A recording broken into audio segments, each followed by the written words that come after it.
Alors, on est dans l'équipement de la maison là. Donc l'entreprise vend du mobilier et de la décoration haut de gamme. C'est une entreprise familiale qui a été fondée en 1927, si, par le grand-père des actuels dirigeants. Voilà, donc le père des actuels dirigeants reprend l'entreprise, hein, et dans les années 70, le fait migrer vers de la distribution, ce qui est un petit peu l'activité actuelle.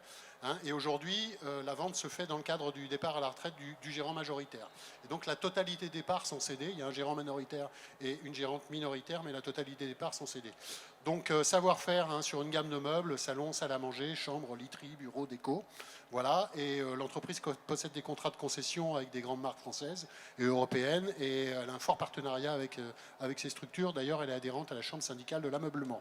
Elle a réalisé en 2023 un chiffre d'affaires d'1 666 000 euros environ, et avec un CA en croissance en 2021 et 2022 et une légère baisse sur 2023.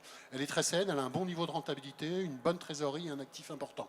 Et elle n'est pas du tout ou très peu endettée, et donc elle a une capacité de couvrir sa dette sans délai. 1400 mètres carrés de surface de vente, 200 mètres carrés de stockage, 200 mètres bureaux à louer, 5 salariés qui travaillent dans l'entreprise en plus des 2 gérants. Et elle possède 2 camions de livraison. Voilà, clientèle plutôt prestigieuse, hein, CSP, CSP+, avec une zone de chalandise autour de Marseille qui va jusqu'à Bandol dans le Var et à Aix dans les Bouches-du-Rhône. Voilà, donc en termes de présence d'hommes clés, la sœur qui resterait en tant que salarié, qui souhaiterait rester en tant que salarié dans l'entreprise, a vraiment une forte compétence dans le domaine commercial. C'est une vraie opportunité pour le repreneur. Hein, et voilà, et donc il faut un profil plutôt commercial pour reprendre la relation avec les fournisseurs et les clients, et puis avoir une appétence pour ce secteur d'activité. Et donc l'apport demandé, l'apport minimum, c'est 150 K euros.